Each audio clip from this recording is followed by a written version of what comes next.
ঢাকা খুলনা মহাসড়ক ও ঢাকা বরিশাল মহাসড়কের গোপালগঞ্জ অংশ যেন মৃত্যু ফাঁদে পরিণত হয়েছে। গত 6 মাসেই মহাসড়কের গোপালগঞ্জ অংশে অর্ধ শতাধিক দুর্ঘটনা ঘটেছে। এতে নিহত হয়েছেন অন্তত 32 জন আর আহত 1.5 শতাধিক। বিভিন্ন স্থানে অপরিকল্পিত বাঁক, যানবাহনের দ্রুত গতি সহ নানান কারণে এসব দুর্ঘটনা ঘটছে বলে জানিয়েছেন সংশ্লিষ্টরা। দ্রুত এর স্থায়ী সমাধান চান ভুক্তভোগীরা। গোপালগঞ্জ থেকে সামিউল আলিমের তথ্যচিত্রে ডেস্ক রিপোর্ট। ঢাকা খুলনা মহাসড়ক ও ঢাকা বরিশাল মহাসড়কের গোপালগঞ্জ অংশে হরহামেশা ছোট বড় দুর্ঘটনা ঘটেই চলছে। দ্রুত গতি, দক্ষ চালকের অভাব, নসিমন সহ মহাসড়কে 3 হুইলারের অবাধ বিচরণ দুর্ঘটনার প্রবণতা আরও বাড়িয়ে দেয়।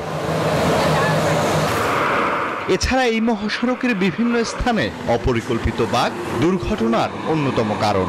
যে স্পিডে চালানো কথা তার থেকে বেশি স্পিডে চালাচ্ছে, এই জন্য হচ্ছে বেশি অ্যাক্সিডেন্ট আমাদের গোপালগঞ্জে বেশি হচ্ছে। প্রতি মাসে একটা হলে অ্যাক্সিডেন্ট হচ্ছে এই কারণে।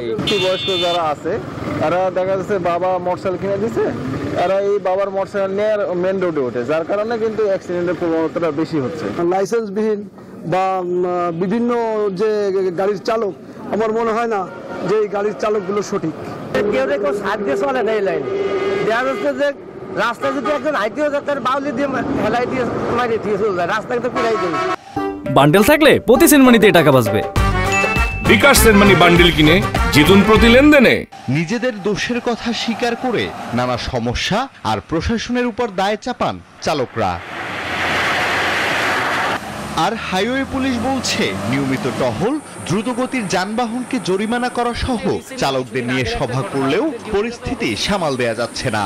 আমাদের প্রতিদিনের নিয়মিত কার্যক্রম, আমাদের 24 ঘন্টা টহল কার্যক্রম রয়েছে, একই সাথে চেকপোস্ট রয়েছে এবং চেকপোস্টে আমরা নিয়মিতভাবে বেপরোয়া যান এবং যাদের কাগজপত্রের সমস্যা থাকে এবং 3 হুইলার, এই ক্ষেত্রে আমাদের প্রসিকিউশন অব্যাহত রয়েছে। এই মহাসড়ক দুটি 4 লেন করার দাবি এই অঞ্চলের মানুষের। এটি বাস্তবিত হলে এই মৃত্যুর মিছিল কমে আসবে বলে মনে করেন সচেতন মহল। আলহাদি খান, ডেস্ক রিপোর্ট, নিউজ 24।